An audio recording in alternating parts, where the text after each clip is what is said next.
باللہ من الشیطان اللعین الرجیم بسم اللہ الرحمن الرحیم رب اشرح لی صدری ویسر لی امری واحلل عقدۃ من لسانی یفقهوا قولی ان اللہ وملائکتہ یصلون علی النبی یا ایھا الذین آمنوا صلوا علیہ وسلموا تسلیما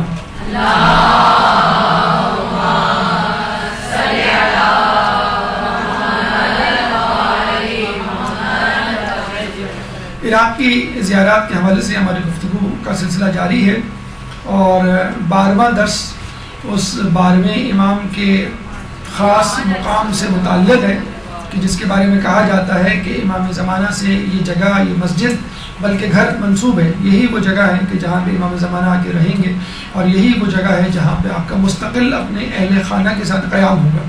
چنانچہ جب سے یہ مسجد وجود میں آئی ہے اس وقت سے لوگوں کی توجہ کا لوگوں کی زیارتوں کا یہ مرکز رہی ہے. مسجد سہلہ کہاں واقع ہے, کس جگہ محل وقوع, اس کا نام مسجد سہلہ کیوں ہے, فضیلت مسجد سہلہ کی کیا ہے, واقعات یہ تو بہت سارے ہیں, 3 مختصر سے واقعات آپ کے سامنے پیش کی جائیں گے مسجد سہلہ کی کرامات کے حوالے سے. اعمال جو اس مسجد سہلہ میں جس طرح ہم مسجد کوفہ میں کر کے آئے اسی طرح کے اعمال مختلف اسپاٹس مختلف جگہ ہیں جہاں پہ آپ کو جا کے انجام دینے ہیں. پھر مسجد سہلہ کے باہر 2 مسجدیں ہیں, آگے اور پیچھے 2 بھائیوں کی, مسجد زید بن سوحان اور صعصع بن سوحان, یہ دونوں بھائی تھے جن کے نام سے 2 مسجدیں مسجد سہلہ کے باہر آگے پیچھے موجود ہیں. دیکھیے مسجد سہلہ کی جو زیارت ہے وہ اب تک کی زیارتوں سے تھوڑی سی مختلف ہے, بلکہ اگر ہمیں یہ کہنا دیا جائے تو ہم یہ کہیں گے تمام زیارتوں کے بعد سب سے آخر میں مسجد سہلہ کی زیارت ہونی چاہیے.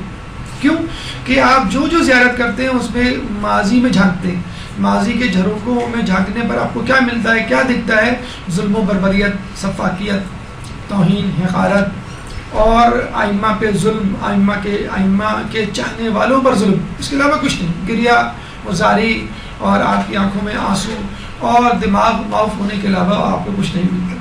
اور پھر اندر سے یہی آواز اٹھتی ہے کہ آخر وہ کب آئے گا وقت کہ جب ان تمام مظالم کا بدلہ لیا جائے گا. تو بس مسجد سہلہ کو دیکھ کر جو اب تک انسان زائر یا امام کا چاہنے والا آنسو بہا رہا تھا مسکرانے لگتا ہے, جو اب تک ماضی کے جھروکوں میں دیکھ رہا تھا وہ ماضی کی یادوں کو جھٹک کر مستقبل کی طرف دیکھتا ہے اور ایک امید کے ساتھ دیکھتا ہے, آنکھوں میں ایک خوشی کی کرن کے ساتھ دیکھتا ہے انشاءاللہ کہ جب امام آئیں گے تو یہ جو بھی زیارتیں میں دیکھ کر آیا ہوں ان زیارتوں سے متصل منسوب مظالم ہیں, ان تمام مظالم کا جو ہے امام جو ہے وہ بدلہ لیں گے. تو یہ وہ واحد زیارت ہے جہاں جا کر انسان کا سینہ خوشی سے پھول جاتا ہے, جہاں پر جا کر انسان جو ہے وہ مسکرائے بغیر نہیں رہتا, جہاں جا کر اس کے ذہن کے دریچوں میں امید کی کرنیں اور دعائیں بے اختیار زبان پہ آنے لگتی ہیں کہ اللہ مجھے اس وقت تک زندہ رکھ کہ جب تک امام نہ آ جائیں اور میں اپنی آنکھوں سے ان مظالم کا بدلہ نہ دیکھ لوں امام کے ہاتھوں. تو اللہ تعالیٰ بہرحال دعا ہے کہ اللہ ہم سب کو وہ ظہور دکھائے, وہ عہد دکھائے اور ہمارے بچوں کو امام کا سپاہی بننے کی توفیق عطا فرمائے. مسجد سہلہ انبیاء کا مسکن ہے, مسجد سہلہ ائمہ کی منزل ہے. کوئی نبی ایسا نہیں گزرا کہ جس نے یہاں عبادت نہیں کی ہو, اور ائمہ میں سے بھی لوگوں نے یہاں پر رک کے عبادت کی اور اس کو شرف قبولیت بخشا ہے. محل وقوع کی اگر ہم بات کریں تو نجف سے 10 کلومیٹر دور شمال مشرق میں مسجد سہلہ واقع ہے اور خود مسجد کوفہ سے 2 کلومیٹر دور شمال مغرب میں. تو اگر آپ ڈائریکٹ نجف سے آ رہے ہیں تو 10 کلومیٹر کا فاصلہ ہے, اور مسجد کوفہ کرنے کے بعد عموماً جاتے ہیں لوگ تو وہاں سے 2 کلومیٹر. عموماً آج کل جو صورتحال ہے وہ یہ ہے کہ وہاں کا آپ الگ سے ایک دن یا وقت رکھ لیتے ہیں, یا پھر مسجد کوفہ کچھ صبح یا شام میں جو ہے مسجد سہلہ, کیونکہ بہرحال مسجد کوفہ جیسے تھکا دینے والے اعمال تو نہیں ہیں لیکن تقریباً آدھا یا 75% تھکاوٹ یا ٹائم کنزیومنگ جو ہے وہ زیارت ہے مسجد سہلہ کی. کہتے ہیں کہ جن 4 مقامات کو امام سے نسبت ہے ان میں وادی سلام میں موجود مقام امام زمانہ ہے، مسجد سہلہ خود، حلہ اور مسجد جمکران. یہ 4 مقامات ہیں جن کے بارے میں کہا جاتا ہے کہ اسٹرانگلی ریکمینڈڈ ہے، اسٹرانگلی جو ہے روایتوں میں آیا ہے کہ امام کہیں ملے نہ ملے لیکن آپ کو ان 4 جگہوں میں، اور ان 4 جگہوں میں بھی سب سے زیادہ مسجد سہلہ کا تذکرہ ہمیں ملتا ہے کہ جہاں پر امام کو دیکھا گیا ہے اور جہاں پہ امام سے زیارت ملاقات جو ہے وہ ممکن ہے. وجہ تسمیہ اس کا نام مسجد سہلہ کیوں ہے؟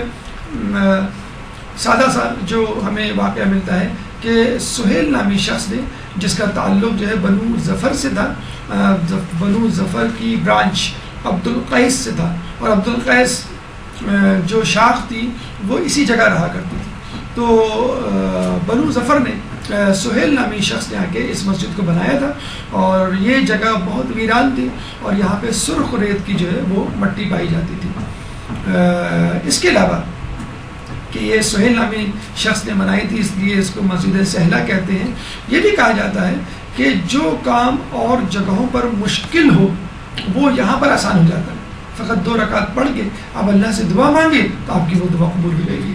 اس لیے اس کو سہلہ کہا جاتا ہے. ہر مشکل کام زیادہ سے زیادہ 2 رکعت نماز آپ پڑھیں اور دعا مانگیں تو جو کام اور جگہوں پہ نہیں بنا، جو دعا اور جگہوں پہ قبول نہیں ہوئی، وہ یہاں پر، حتیٰ کہ ائمہ سے بھی روایت ملتی ہے وہ دعا کی قبولیت کے لیے اس مسجد میں آیا کرتے تھے. انشاءاللہ بھی اس کا تذکرہ آگے آئے گا.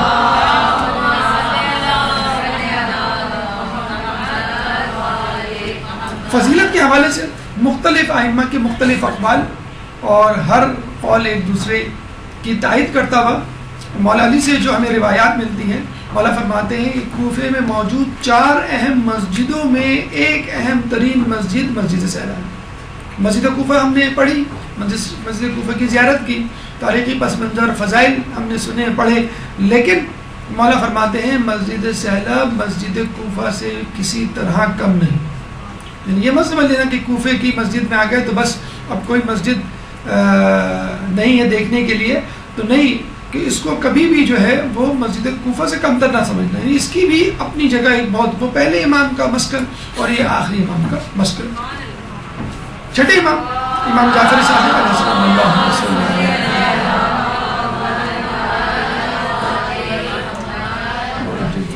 چھٹے امام فرماتے ہیں کہ یہ مسجد ابراہیم علیہ السلام، ادریس علیہ السلام کا مسکن اور عبادت گاہ گھر بھی تھی. یہ مسجد ان دونوں انبیاء کی اور ان کی عبادت گاہ بھی تھی. اور پھر روایت میں یہ بھی ملتا ہے کہ یہی وہ جگہ ہے کہ جہاں پہ حضرت خضر حضرت موسیٰ سے ملاقات کے لیے ملے، اور حضرت موسیٰ نے پھر ان کی رہنمائی میں کچھ سفر طے کیا، اور وہ جو 3 واقعات اور 3 سوالات اور 3 جوابات ہمیں تاریخ میں ملتے ہیں، وہ سفر موسیٰ علیہ السلام کا اسی جگہ سے، یعنی ملاقات امام خضر وہ اسی جگہ ہوئی. کہتے ہیں کہ یہاں پہ ایک پتھر ہے جو بہت زیادہ معتبر مقدس ہے اور اس میں انبیاء کی تصویریں ہیں. اسی طرح کے ایک پتھر کی روایت ہمیں خود کوفہ، یہ کوفے کی تصویر ہے، کوفے کے حوالے سے ملتی ہے کہ یہاں پر ایک پتھر ہے جہاں پر انبیاء کی تصویریں موجود ہیں، لیکن کہاں ہیں، کس طرف ہیں، کس جگہ ہیں، اس کا جو ہے ہنوز نہیں معلوم کسی کو. اور خود امام زمانہ کا مسکن اور آنے والے دنوں میں اللہم صلی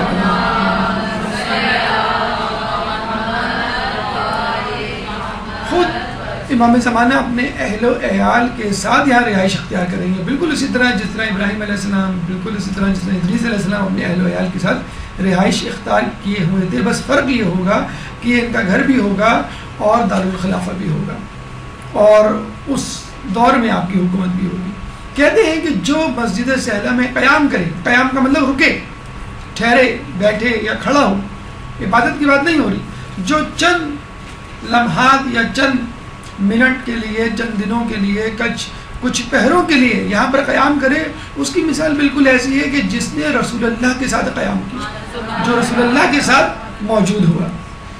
پھر یہ بھی کہا ہے امام نے اتنی ساری فضیلتیں گنوانے کے بعد، کوئی مومن دنیا میں ایسا نہیں کہ جس کا دل مسجد سہلہ کے ساتھ اٹکا ہوا نہ ہو، لتھی نہ ہو، جس کے دل میں مسجد سہلہ کی تڑپ نہ ہو کہ اللہ مجھے وہ مسجد دکھا دے، وہ زیارت جو ہے دکھا کر میری آنکھوں کو اور ان کی بینائی کو اور تیز کر دے۔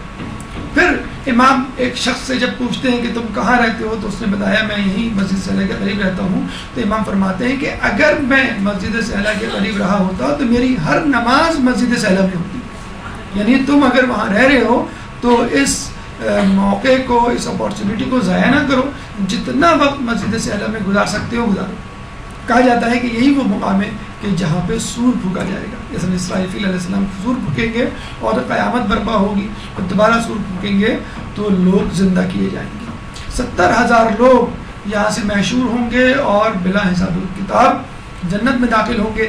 یہ دونوں حدیثیں سور سے متعلق اور 70,000 جنتیوں سے متعلق ہمیں نجف اور وادی سلام سے متعلق بھی ملتی ہیں، لیکن آپ کہہ سکتے ہیں کہ یہ ہو سکتا ہے کہ یہ پورا علاقہ ہو جہاں پہ یہ 70,000 افراد موجود ہوں، کیونکہ ایک مختصر سی جگہ پہ ایک مختصر علاقے میں ان لوگوں کا سمانا ممکن نہیں، اور پہلے یہ پوری جگہ کوفہ ہی کہلاتی تھی، یعنی سہلہ کا علاقہ، مسجد کوفہ، نجف اور وادی سلام، یہ پورا کوفہ ہی کہلاتا تھا۔ نجف کو پشت کوفہ کہا جاتا تھا۔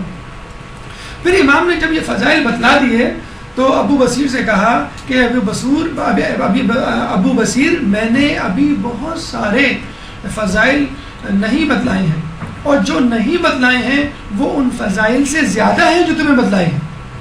جیسے امام فرماتے ہیں کہ تمام عبادات اور نیکیوں کا صلہ قرآن شریف میں موجود ہے، لیکن نماز شب کا نہیں۔ اتنی زیادہ نعمتیں، اتنے زیادہ اجر و ثواب کا استحقاق رکھتی ہے نماز شب کہ اس کا تذکرہ قرآن میں نہیں سما سکتا۔ اس کے لیے الگ سے اللہ تعالیٰ نے احادیث میں رسول اللہ کو رحمہ کو تاکید کی ہے۔ اسی طرح مسجد سہلہ کے جتنے بھی فضائل بتائے جائیں اس کے فضائل مکمل طور پہ نہیں بیان کیے جا سکتے، حالانکہ امام نے اپنے طور پہ مکمل کوشش کی ہوگی کہ میں زیادہ سے زیادہ فضائل بتاؤں، لیکن ابھی بھی اتنے فضائل ہیں کہ جو لوگوں کو نہیں معلوم اور وہ زیادہ ہیں۔ شاید اس کی وجہ یہ ہو کہ لوگوں کے دلوں کی معرفت اتنی نہ ہو کہ وہ ان فضائل کو سہ سکیں، جذب کر سکیں یا اس کی معرفت حاصل کر سکیں۔ تو جتنے آپ کو معلوم ہے اس سے آپ اندازہ لگا لیجئے کہ مزید فضائل کتنے زیادہ ہوں گے۔ اچھا، پھر ابو بصیر نے فوراً یہ کہا یا امام کیا امام زمانہ ہر وقت یہی رہتے ہیں؟ تو آپ نے کہا ہاں، بلا شبہ آپ نے کہا کہ ہاں۔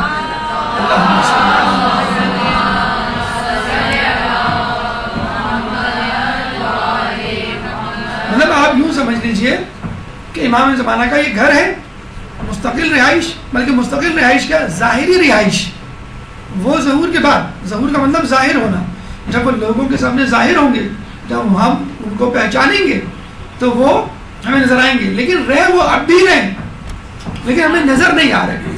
تو ابو بصیر سے جب ابو بصیر نے کہا کہ کیا امام زمانہ ہر وقت یہی رہتے ہیں؟ تو آپ نے کہا ہاں۔ اس کا مطلب کیا ہوا؟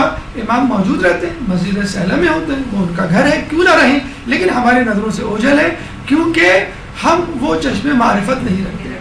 ورنہ جن لوگوں نے امام زمانہ کو دیکھا ہے انہوں نے روایت و نقل کیا ہے کہ ہم نے اپنی آنکھوں سے دیکھا ہے، اور یہ وہ بہترین جگہ ہے، بہترین مقام ہے۔ سب سے زیادہ امکان اگر پایا جاتا ہے امام زمانہ کے ملنے کا تو وہ یہی مقام ہے۔ پھر ہمارے پانچویں امام محمد باقر علیہ السلام،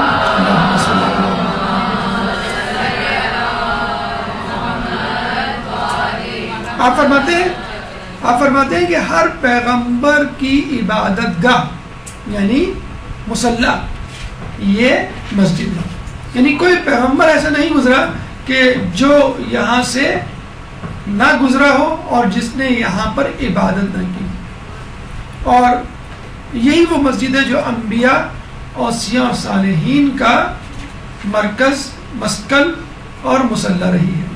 اور باقاعدہ مسجد سہلہ میں ایک کونا ہے جس کا کہ ہم زیارت ابھی آپ کو کروائیں گے، وہ کونا انبیاء، اوصیاء اور صالحین کا کونا کہلاتا ہے۔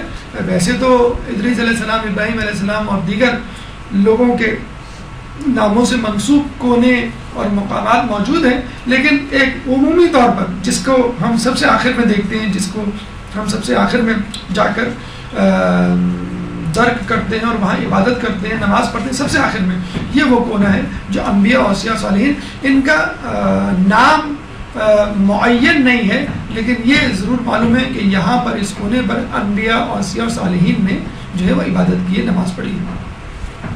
بہت آسان، بہت ہی واضح اور بہت زیادہ خوش کر دینے والا اجر جو آپ کو خود اس دنیا میں مل جائے گا، وہ کیا ہے کہ جو شخص مسجد سہلہ میں 2 رکعت نماز پڑھتا ہے اس کی عمر میں 2 سال کا اضافہ ہو جاتا ہے۔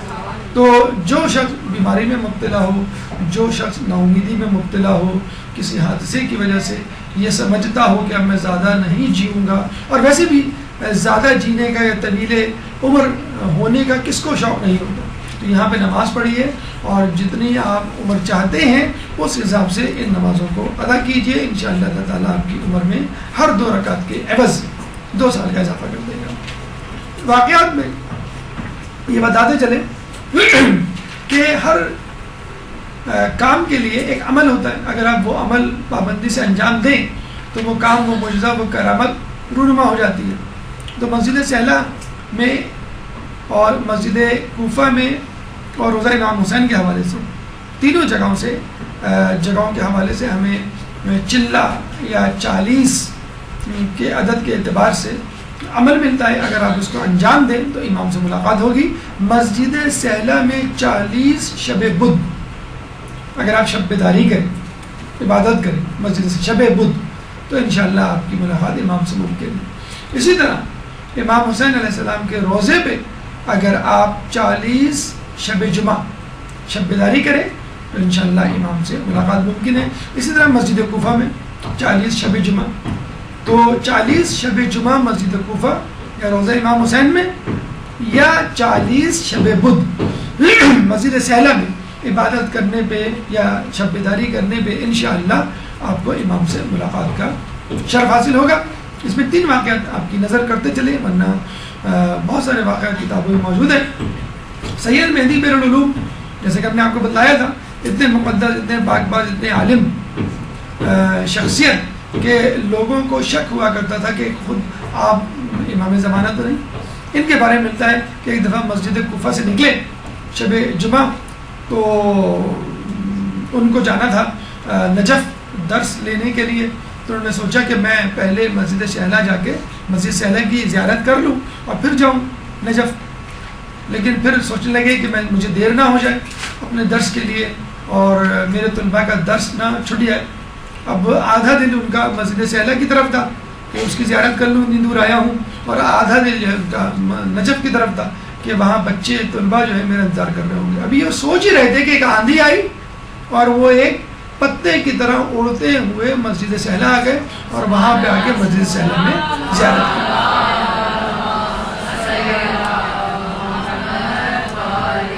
آپ نے دیکھا ہوگا اکثر لوگوں کے ساتھ ایسے واقعات ہوتے ہیں کہ جہاں پہ جو ہے معلوم چلتا ہے کہ زیارت کا دور دور تک امکان نہیں تھا، لیکن پتہ نہیں کہاں سے پیسے جمع ہو گئے، پتہ نہیں کہاں سے جو ہے وہ برکت کا سامان پیدا ہو گیا، کون سا خوش نصیب در کھل گیا، اور دیکھتے ہی دیکھتے مطلب لوگوں کو پتہ بھی نہیں ہوتا ہے کہ پاسپورٹ بنا ہوا ہے کہ نہیں، وہ اس وقت کھول کے دیکھ رہے ہوتے ہیں، ہمارا ڈرا کو دیکھ رہے ہوتے ہیں کھول کے ہمارے پاس پاسپورٹ موجود بھی ہے کہ نہیں، ایکسپائر ہے کہ نہیں، اور پاسپورٹ آفس بھی جاتے ہیں، وہاں بھی بہت سارے کرامات اور کشف ہوتے ہیں۔ مطلب یہ نہیں ہے کہ آپ اس کی زیارت کے لیے پہنچ جائیں پاسپورٹ آفس، جو زیارتوں پہ جا رہے ہوتے ہیں انہوں نے بہت سارے واقعات سنائے ہیں کہ ہم نے بہت کچھ سنا تھا پاسپورٹ آفس کے بارے میں کہ وہاں رشوت چلتی ہے، وہاں پہ پاسپورٹ بنانا بڑا مشکل ہوتا ہے، اگر بنا بھی لیں تو بعض وقت مہینوں لگ جاتے ہیں۔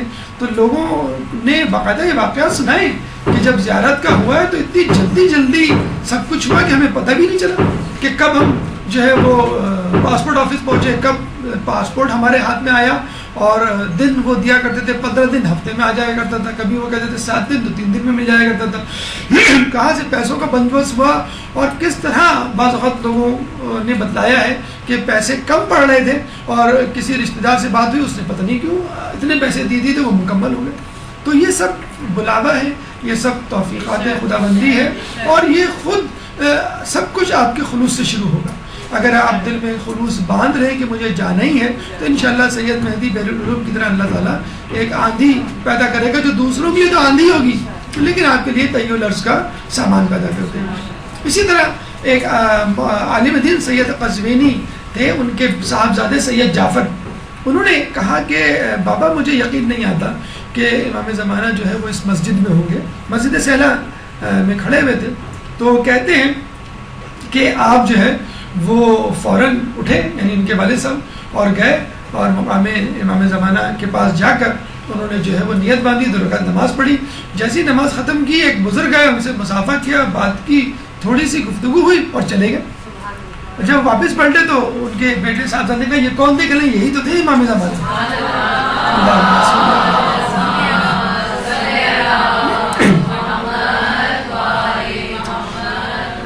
دیکھا آپ نے کہ کس طرح انسان کے پاس اگر یقین ہو تو وہ خود بھی امام سے ملاقات کر سکتا ہے اور ان لوگوں کو بھی امام سے ملاقات کروا سکتا ہے جو امام کی موجودگی کے بارے میں یا غیبت کے بارے میں شک رکھتے ہیں. اسی طرح ایک شخص کے بارے میں ملتا ہے کہ اس کو اپنی باپ سے بڑی محبت تھی, بہت بڑا خدمت گزار تھا باپ کا, اور دنوں رات اس کہتے ہیں کہ وہ ایک ٹانگ پہ کھڑا رہ کے باپ کی خدمت کیا کرتا تھا, کبھی بھی باپ سے غافل نہیں ہوتا تھا, لیکن شب بدھ مسجد سہلا میں گزارتا تھا.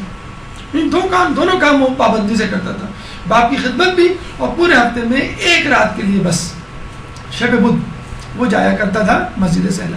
اچھا, لوگوں نے دیکھا کچھ عرصے بعد اس نے مسجد سہلا بھی جانا بند کر دیا. لوگ گھبرا گئے, پریشان ہو گئے کہ کیا خدا نخواستہ اس کے دل سے امام کی محبت نکل گئی یا مذہب اہل بیت سے خارج ہو, کیا مسئلہ ہے, اور باپ کی خدمت میں مسلسل لگا رہا. تو لوگوں نے پوچھا کہ تم بڑے نیک متقی پرہیزگار ہو اور تم بڑی پابندی سے جایا کرتے تھے اور باپ کی خدمت بھی کیا کرتے تھے, لیکن اب کچھ عرصے سے تم نے شب بدھ جانا چھوڑ دیا.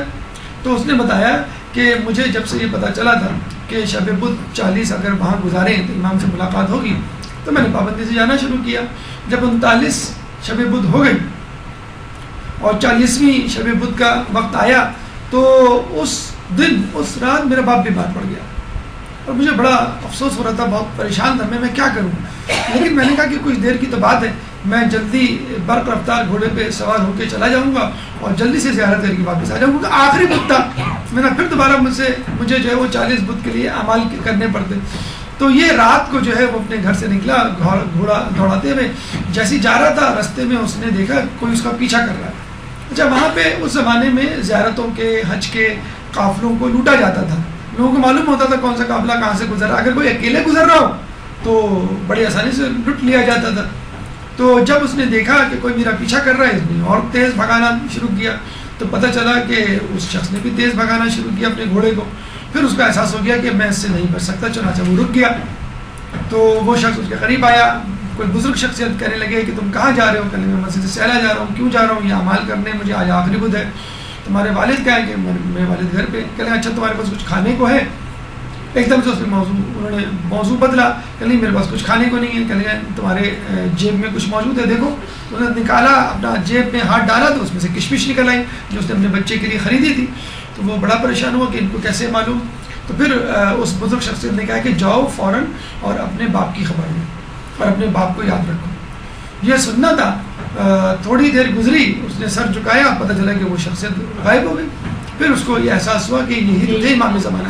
اس کے بعد سے اس نے کہا کہ اب میں شب بدھ بھی باپ کی خدمت میں گزاروں گا. اب یہ واقعہ ان لوگوں کے لیے باعث عبرت ہے, ایک مثال ہے جن کے پاس پیسے نہیں ہیں زیارت کے. ماں باپ تو ہیں, اگر پیسے نہیں ہیں زیارت کے تو آپ کے پاس ماں باپ تو موجود ہیں, آپ ان کی خدمت کر لیجئے, امام کی زیارت کا ثواب آپ کو مل جائے گا اور انشاءاللہ امام کی بھی زیارت ہو جائے گی. ایک درود پڑھ دیں محمد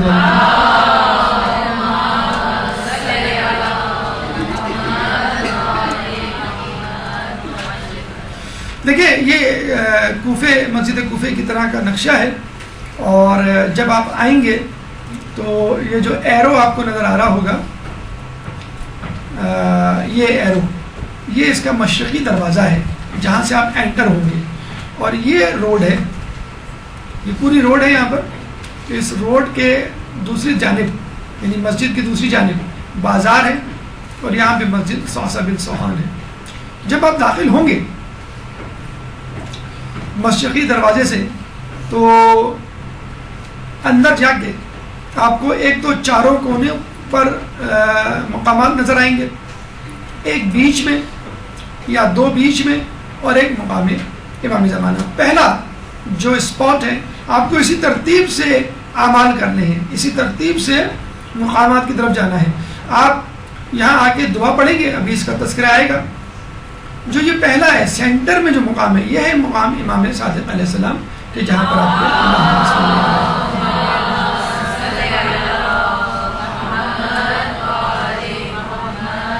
یہاں پہ نماز پڑھنی ہے اور اذکار کرنے، اس کا تذکرہ بھی آئے گا.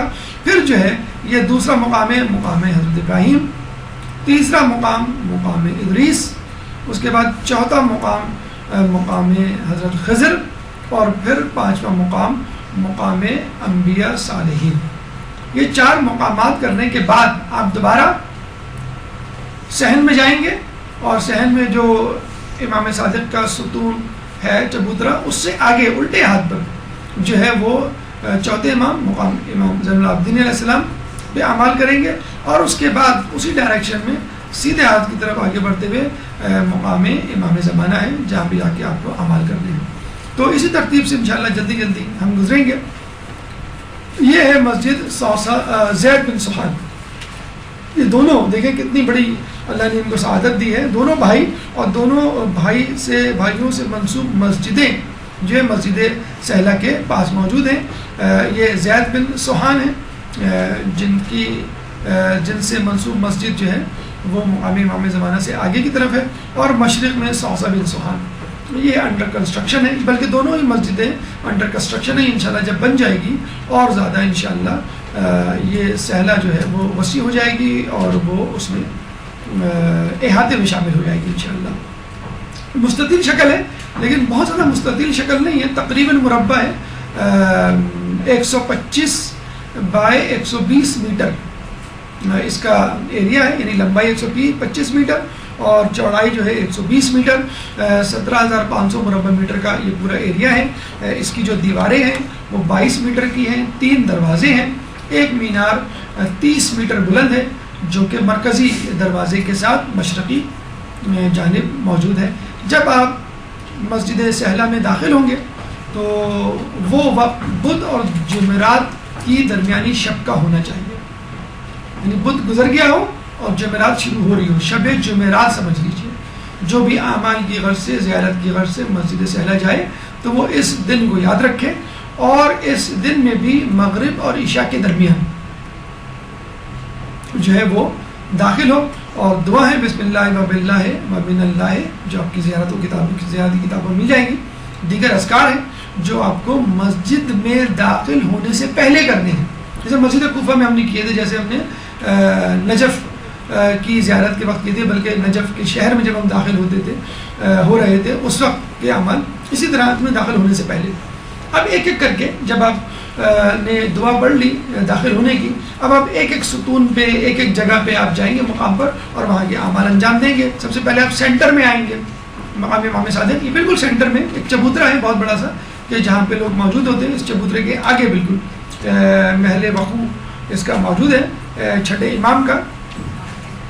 اچھا، اس کے حوالے سے بڑا اچھا ایک واقعہ ہمیں ملتا ہے مناظر الآخرہ شیخ عباس قمی کی کتاب میں، کہ ایک صحابی امام کا بشار یا بشار مکاری آیا اور امام کے پاس آ کے بیٹھا. امام جو ہے اس وقت کھجوریں کھا رہے تھے. امام نے کہا تم بھی کھجور کھاؤ، تو اس نے کہا نہیں امام بس آپ کھائیے.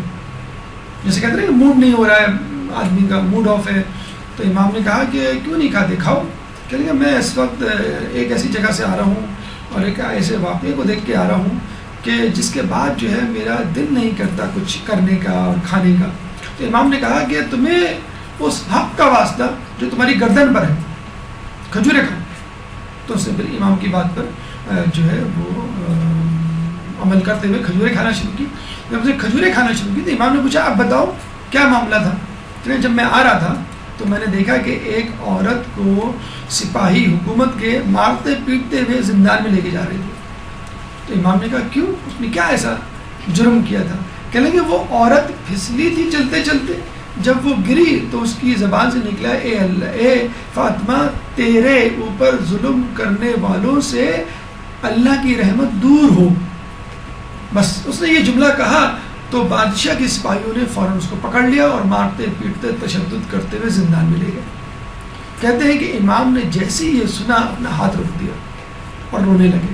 اتنا روئے کہ ان کا چہرہ، ان کی داڑھی، ان کا رومال تر ہو گیا. اور امام نے کہا کہ چلو آؤ ہم اس عورت کے لیے دعا کرتے ہیں. امام نے وہی دعا نہیں کی, مسجد سہلا آئے, مسجد سے یہ باقاعدہ کہا کہ آؤ ہم مسجد سہلا جا کر اس عورت کے لیے دعا کرتے ہیں. پھر امام جو ہے مسجد سہلا آئے اور اسی جگہ بیٹھ کے جو ہے نماز پڑھی اور پھر اس عورت کے لیے دعا کی.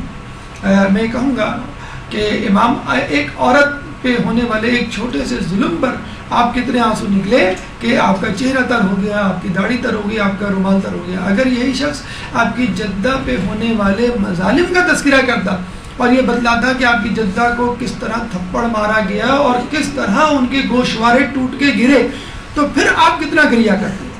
تو امام نے جو ہے اپنی جدہ پہ رونے والی اور اپنی جدہ کو یاد کر کے ان کے ظالموں پہ برات کا اظہار کرنے والی عورت کے لیے مسجد سہلا جا کر باقاعدہ دعا کی, اور کہتے ہیں پھر وہ عورت جو ہے ظالموں کے چنگل سے آزاد ہوئی.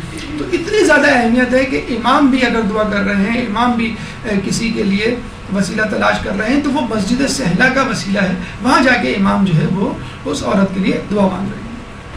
یہاں پر اعمال ہے, مغرب کی نماز اور نافلہ آپ کو پڑھنی ہے, پھر 2 رکعت احترام مسجد کے نیت سے تحیۃ المسجد میں نافلہ پڑھیں. اس کے بعد آسمان کی طرف ہاتھ بلند کر کے انت اللہ لا الہ سے ایک دعا شروع ہوتی ہے جو یا سمیع دعا جس کا اختتام ہوتا ہے. یہ دعا آپ کو زیارات کی کتابوں میں مل جائے گی. اس کے بعد مقام ابراہیم, جب آپ سینٹر پہ مقام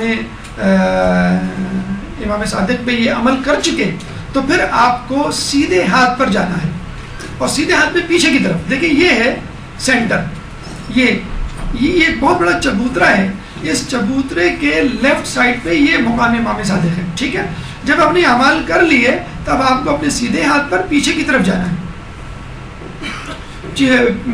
سیدھے ہاتھ پہ پیچھے کی طرف یہ ہے آپ کا مقام ابراہیم, جہاں سے آپ کو اپنا سفر شروع کرنا ہے اور مزید جو ہے وہ زیارت کرنی ہے. یہ مشرق ہے اور وہ مغرب, اور اوپر جو ہے وہ جنوب. یہ مقام ابراہیم ہے جس کے بارے میں کہا جاتا ہے کہ یہیں امام ابراہیم علیہ السلام کا گھر تھا, اور یہیں سے آپ قوم عمالقہ سے جنگ کرنے کے لیے گئے تھے, جن کے بارے میں کہا جاتا ہے کہ وہ بڑی ظالم قوم تھی, اور اس کے جو لوگ تھے وہ بہت بلند قامت کے ہوا کرتے تھے, بہت زیادہ تکبر کا شکار تھے, اور ان کے اوپر ایک بادشاہ حکومت کرتا تھا جس کا نام تھا جالوت, جس کے بارے میں کہا جاتا ہے کہ وہ اتنا بلند قامت, عظیم الجثہ جسم کا مالک تھا کہ اس کا سایہ 1 میل لمبا تھا.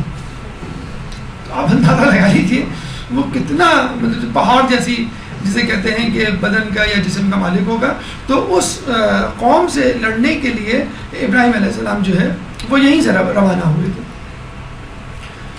اس کے بعد یہاں پہ اعمال آپ کریں گے, 2 رکعت نماز تسبیحات زہرا کے بعد اللہم بحق ہذہ البقعۃ الشریفۃ, اور اس کے بعد آپ کو مغرب اور قبلے کی طرف جانب گوشوں میں کی طرف ہاتھ بلند کر کے اللہم انی صلیت. یہ بات ہمیشہ یاد رکھیں, جب بھی آپ کوئی عمل کریں, ذکر کریں, نماز پڑھیں یا زیارت کے مقام پر متعینہ اذکار کو انجام دیں, تو اس زیارت سے متعلق شخصیت کے بارے میں ضرور سوچیں, اور وہاں سے ایک عہد کر کے اٹھیں کہ یہاں پر یہ واقعہ ہوا, یہاں پہ یہ شخصیت آئی, اور اس شخصیت کا خاصہ یہ تھا, چنانچہ اب میں بھی کوشش کروں گا اس شخصیت کی پیروی میں اس خصوصیت کو, اس قابلیت کو اپناؤں.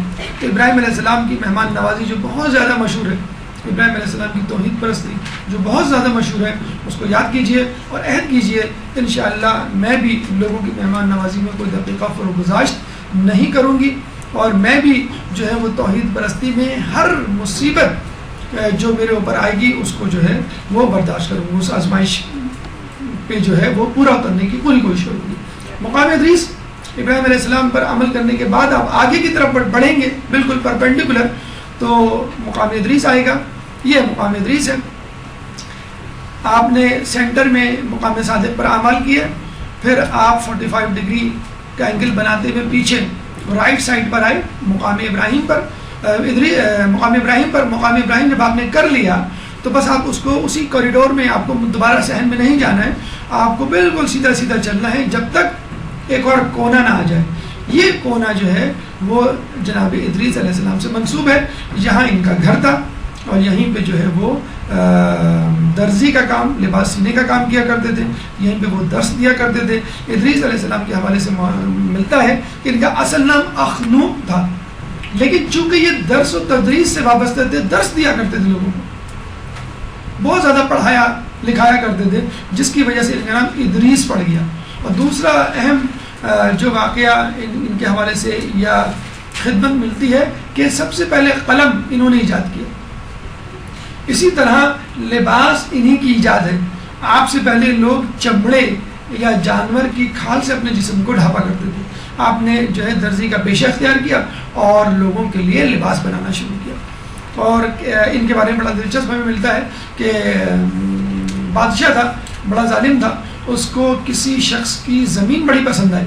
جب بادشاہ نے اس کو یہ زمین دینے کا کہا تو اس نے کہا یہ زمین میری، میں تم کو ہرگز نہیں دوں گا، میری خون پیسوں کی کمائی ہے اور میں نے جو ہے پوری عمر اس زمین پر محنت کی ہے اور اس کو زرخیز بنایا ہے، میں تمہیں نہیں دے سکتا۔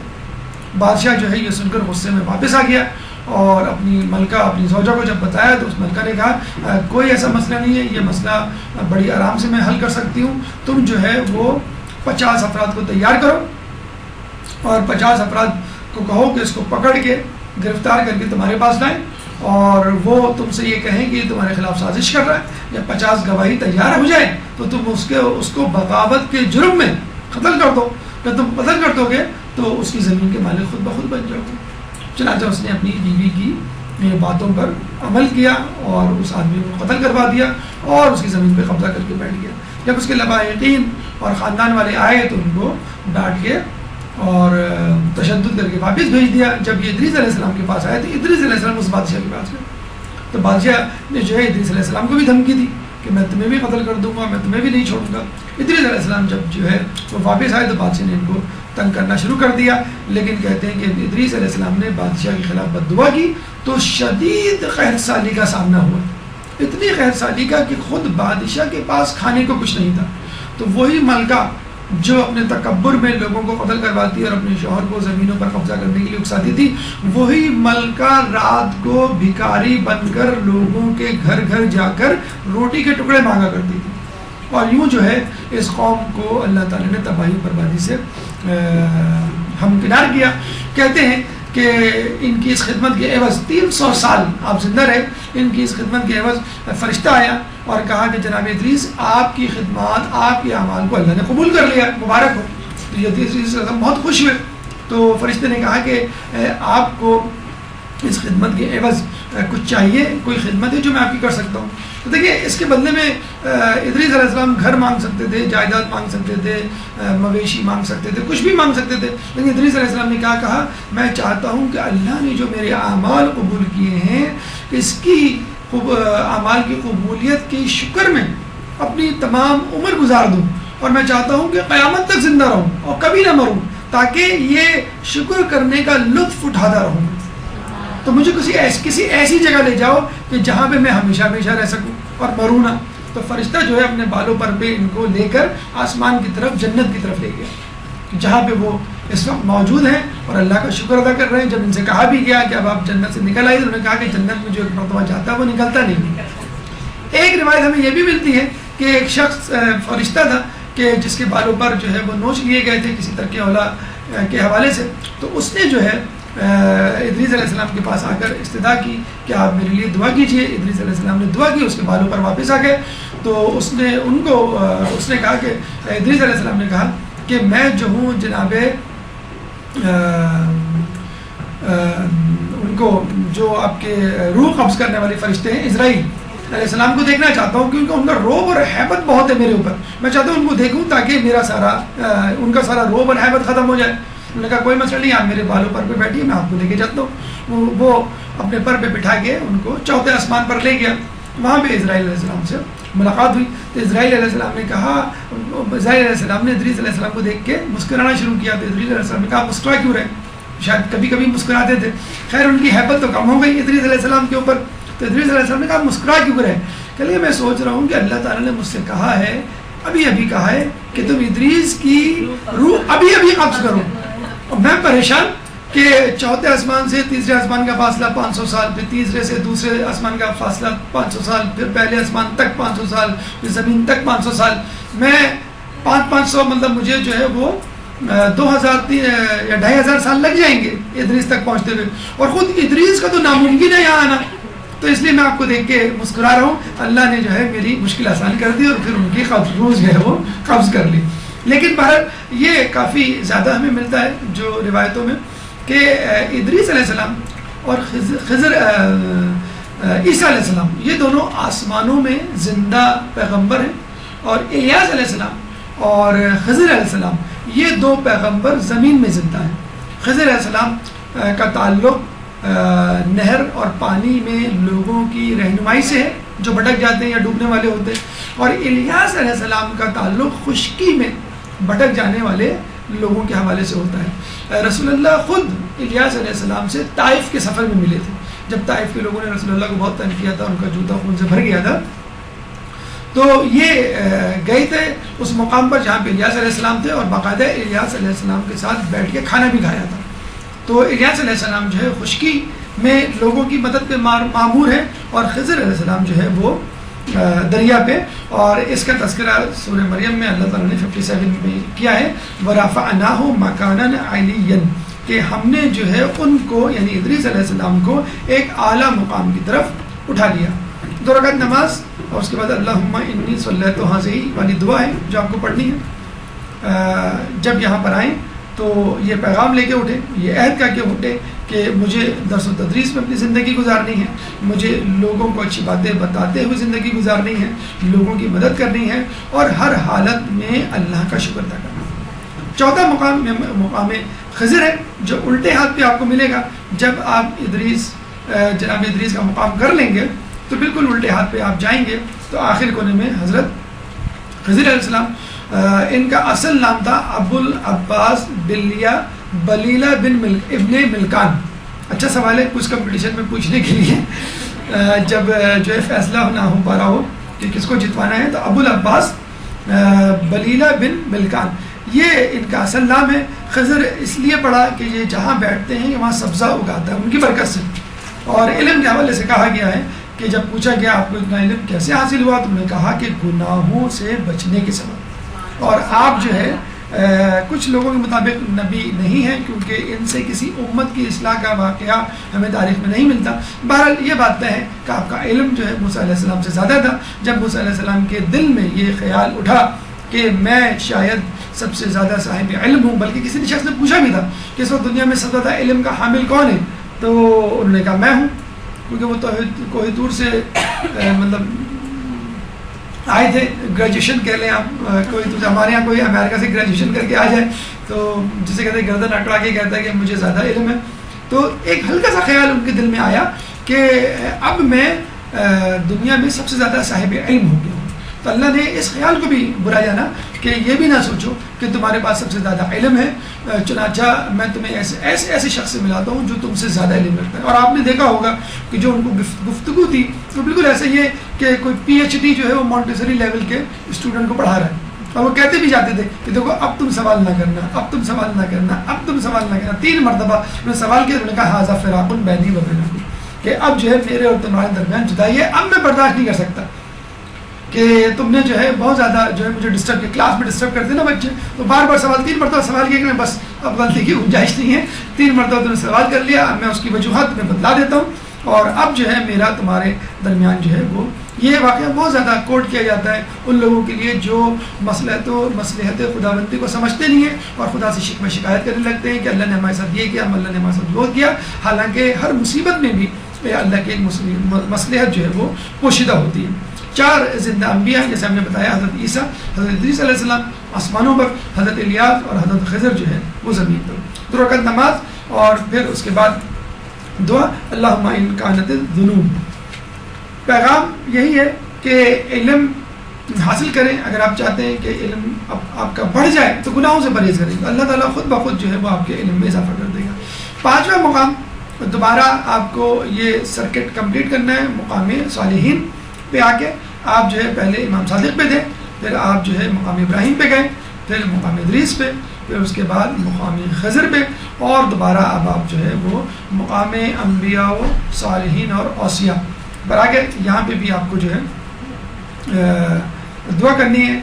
پانچویں امام کی حدیث ہم نے آپ کو ابھی بتلائی تھی، یہ انبیاء اوصیاء اور صالحین کی منزل مقام مسجد سہلہ، اور مسجد سہلہ میں بھی یہ والا مقام خصوصی طور پہ جو شرقی جانب واقع ہے، مشرقی جانب انبیاء اور اوصیاء اور صالحین سے منسوب ہے۔ اللہم انی اسألک کا 2 رکعت نماز کے بعد آپ کو یہ دعا پڑھنی ہے، اور یہاں رک کے اس ایک لمحے کے لیے سوچیں کہ جو شخص اپنے آپ کو انبیاء اور اوصیاء سے جوڑ دے، اللہ تعالیٰ انبیاء اور اوصیاء کے ساتھ اس کا نام بھی باقی رکھتا ہے۔ پھر چھٹا مقام امام زین العابدین ہے، جو کہ مقام امام صادق علیہ السلام سے آگے الٹے ہاتھ پر واقع ہے، اور یہ چوتھے امام سے منسوب ہے۔ یہ ان کی عبادت کا مقام اور مرکز اور قیام کی جگہ، اعمال 2 رکعت نماز، اس کے بعد یا من ہوا اقرب الیہ من حبل الورید کی یہ دعا جو ہے وہ آپ کو پڑھنی ہے۔ اور یہاں رک کے اپنے آپ سے سوال کیجئے کہ امام کی عبادت کیسی ہوا کرتی تھی، امام کے سجدے کیسے ہوا کرتے تھے، میری عبادت کیسی ہے، میرے سجدے کیسے ہیں۔ تو کم از کم میری عبادت میں امام کی عبادت کی جھلک تو ہو، یا کم از کم لوگ یہ کہہ تو سکیں کہ ہاں واقعی تم سید الساجدین کے ماننے والے ہو۔ 7واں مقام، اہم ترین مقام، خود امام زمانہ سے منسوب ہے، خود مسجد سہلہ پوری کی پوری امام سے منسوب ہے، لیکن اس میں بھی ایک مقام جو کہ آپ کو امام زین العابدین کے مقام سے سیدھے ہاتھ کی طرف ملے گا، اور یوں سمجھ لیجئے یہ مقام ادریس اور مقام امام زین العابدین علیہ السلام کے درمیان میں مقام امام زمانہ واقع ہے، یعنی جہاں پر امام کو دیکھا گیا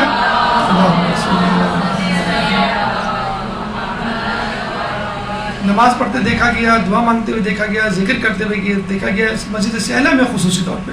تو صرف آپ کا وہاں جانا، وہاں آپ کے قدموں کا پڑھنا، جہاں پہ امام کے قدم مبارک پڑے، وہاں پہ آپ کا سجدہ کرنا، جہاں امام نے سجدے کیے اور کر رہے ہیں، وہ کتنی بڑی سعادت ہے آپ کے لیے۔ تو یقیناً انسان کے سجدے اس قابل نہیں ہوں گے جو قبول کیے جا سکیں، یقیناً ہمارے سجدے ویسے نہیں ہوں گے جو امام کے دیں، لیکن انشاءاللہ جو جگہ جس جگہ پہ ہم سجدے کر رہے ہیں اور ہمارے جسم کے حصے مس ہو رہے ہیں، اور جہاں پہ ہم اذکار کر رہے ہیں، جہاں پہ ہم دعا مانگ رہے ہیں، تو انشاءاللہ اس جگہ کی برکت سے ہماری عبادت میں اللہ تعالیٰ وہ برکت پیدا کر دے گا، سعادت پیدا کر دے گا جو قبول ہوگی، اور خود ہماری شخصیت میں بھی انشاءاللہ تبدیلی آئے گی۔ یہاں 2 رکعت نماز اور سلام اللہ کامل والی دعا آپ کو پڑھنی ہے، اور یہ سوچ کے یہاں پہ جائیے کہ ہم امام سے ملنے جا رہے ہیں۔ جب بھی ہم کسی سے ملنے کے لیے جاتے ہیں، کوئی تحفہ لے کے جاتے ہیں، مٹھائی لے کے جاتے ہیں، کیک لے کے جاتے ہیں، تو سوچیے آپ کے پاس کون سی ایسی نیکی ہے جو آپ امام کے لیے لے کے جا رہے ہیں۔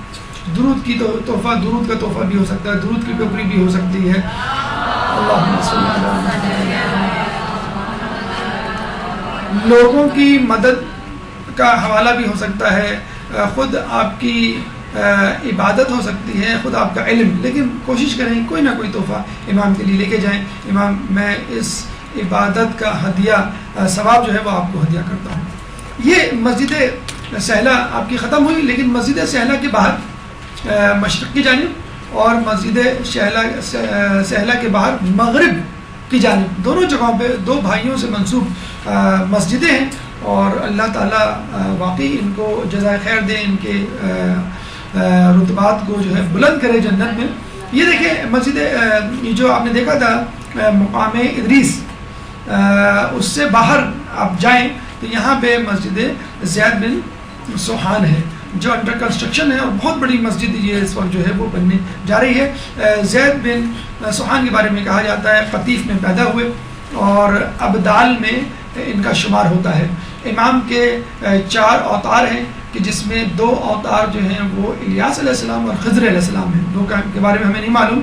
اس کے بعد 40 ابدال ہیں، یعنی ان کے نیچے، ان میں کون ہیں؟ ان میں کہا جاتا ہے زید بن سوحان ہیں۔ اس کے بعد 70 نجبہ، 40 کے بعد 70 نجبہ ہیں، اور اس کے بعد 360 صالحین ہیں، یعنی 360 صالحین، 70 نجبہ، اور اس کے بعد 40 ابدال، 4 اوتار، اس کے بعد قطب، خود امام زمانہ ہے۔ ان کی یعنی قطب یعنی امام زمانہ اور ان کی ٹیم سے اس وقت پوری دنیا کا نظام چل رہا ہے۔ اب یہ نہ سمجھیے کہ امام کا ظہور نہیں ہوا تو دنیا کا نظام کوئی اور چلا رہا ہے. دنیا کے نظام کو بگڑنے سے بچنے کے لیے، مومنین کو سب سے ہستی سے مٹانے سے بچانے کے لیے اس وقت امام یعنی جو قطب کی صورت رکھتے ہیں، امام کے نیچے ان کے جو اوتار ہیں، ابدال ہیں، نجبہ ہیں، صالحین ہیں، وہ مسلسل ٹیم ورک میں مصروف ہیں. لیکن یہ اوتار ابدال اور صالحین نجبہ یہ اپنے آپ کو ڈسکلوز نہیں کرتے، اپنی شناخت کو کبھی لوگوں کو بتلاتے نہیں ہیں. یہ بس چھپ چھپ کے کام کر رہے ہوتے ہیں. جہاں بھی آپ کو کوئی شخص ملے جو لوگوں کے بہت زیادہ کام کرتا ہو اور عموماً گمنامی کی زندگی جو ہے پسند کرتا ہو، تو بس اس پہ شک کرنا شروع کر دیں. یا تو جو ہے وہ صالحین میں سے ہے، یا جو ہے وہ ابدال میں سے ہے، اوتار میں سے ہے، نجبہ میں سے ہے، کسی نہ کسی میں سے ہوگا. لوگوں کی مدد، یہ چھٹے امام کا قول بھی ہے کہ لوگ ہمارے چاہنے والوں کو نمازوں کے اوقات اور لوگوں کی مدد سے پہچانو. بس یہی لوگ جو ہے وہ امام زمانہ کے جو ہیں وہ مددگار بھی ہیں. جمل میں آپ امام علی کی رہنمائی میں جنگ کرتے ہوئے شہید ہوئے.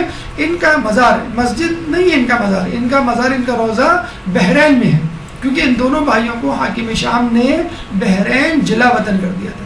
یہاں پہ 2 رکعت نماز پڑھنی ہے جو زید بن سوحان اپنی نماز شب میں پڑھا کرتے تھے، وہ دعا پڑھنی ہے.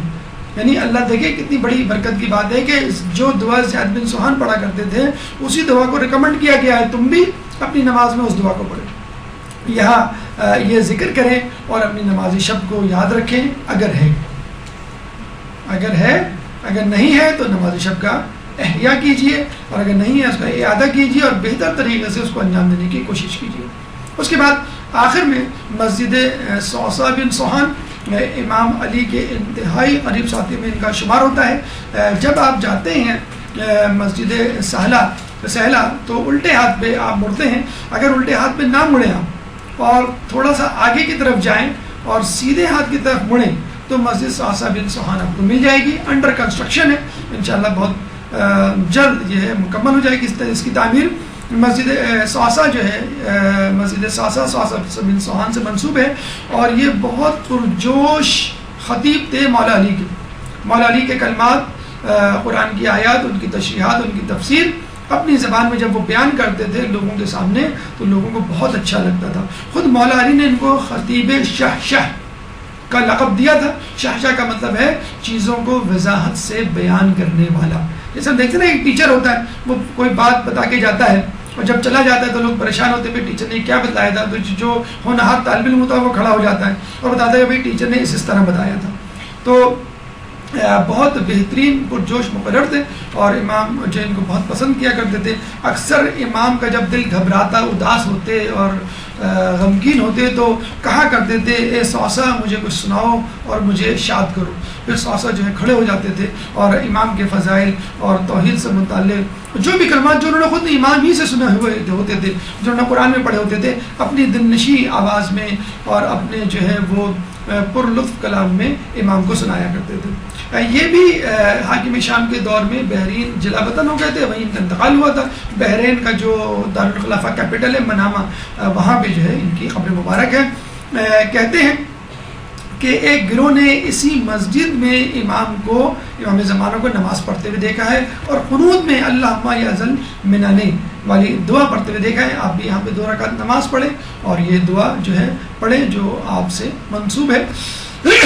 پیغام ہمیں یہ ملتا ہے کہ صوصہ کی طرح بنیے تاکہ مولا بھی آپ پہ فخر کر سکیں، آپ کو لقب دے سکیں اور آپ سے کچھ سن سکیں. صوصہ بن سوحان کے بارے میں ملتا ہے کہ ان کو یہ سعادت حاصل ہے کہ آپ ان لوگوں میں شامل تھے کہ جو مولا علی کی آخری رسومات میں شریک ہوئے. امام حسن علیہ السلام، امام حسین علیہ السلام، زید ابن عباس علیہ السلام، محمد حنفیہ اور فرزندان مولا علی، یہ چند افراد تھے جو جنازے کے ساتھ چل رہے تھے اور اس میں صوصہ بن سوحان بھی تھے. انہوں نے جو ہے مٹی لے کے اپنی بالوں پہ ڈالی ہوئی تھی اور جب تدفین سے فارغ ہوئے تو آپ نے مولا کے فضائل پڑھنے شروع کیے. اس کے بعد مولا کے مصائب بتانا شروع کیے اور وہ مصائب جو ہے وہ سناتے جاتے اور خود روتے جاتے اور لوگوں کو رلاتے جاتے. جب انہوں نے اپنی مجلس ختم کی، کہتے ہیں کہ مولا کی شہادت کے بعد مولا پر جو پہلی مجلس عزا منعقد ہوئی ہے وہ صوصہ بن سوحان نے اسی وقت تدفین کے بعد پڑھی ہے اور اس کے بعد آپ حسن حسین کے قریب آتے ہیں اور ان کو دلاسا دیتے ہیں. ہم یہ کہیں گے کہ صوصہ بن سوحان تم نے دلاسا دے دیا حسن حسین کو، لیکن اس وقت کو یاد کرو کہ جب حسین کا لاشا کربلا میں موجود ہوگا اور حسین کے لاشے کے قریب ہی ایک خیمہ ہوگا جس میں بیمار کربلا موجود ہوگا، لیکن اس بیمار کربلا کو پرسہ دینے والا، اس کو تسلی دینے والا کوئی نہیں ہوگا۔ اگر کوئی آئے گا تو کوڑوں کے ساتھ آئے گا، تماشوں کے ساتھ آئے گا۔ سيعلمون الذين ظلموا أي منقلب ينقلبون على لعنة الله على القوم الظالمين۔ اللہ تعالیٰ سے دعا ہے کہ جو کچھ پڑھا اور سنا اس پہ عمل کرنے کی توفیق عطا فرما۔ اللہ تعالیٰ سے دعا ہے کہ ہم سب کو مسجد سہلہ کی زیارت کرنے کی توفیق عطا فرما۔ اللہ تعالیٰ سے دعا ہے کہ ہمیں تمام مقامات مقدسہ کی زیارت کرنے کی توفیق عطا فرما، ان زیارتوں سے اپنا روحانی سفر مکمل کرنے کی توفیق عطا فرما جو ہمارے تقوی میں اضافے کا سبب بنے۔ اللہ تعالیٰ سے دعا ہے کہ قیامت کے دن ہمیں اہل بیت کی شفاعت سے بہرہ مند فرما، امام کے ظہور میں تعجیل فرما اور ہمیں ان کے انصار و اعوان میں شامل فرما۔ ربنا تقبل منا انك انت السميع العليم وتب علينا انك انت التواب الرحيم برحمتك يا ارحم الراحمين۔ اللجن اللجن اللجن اللجن يا مولا اللجن اللجن اللجن اللجن اللجن اللجن اللجن يا صاحب السماء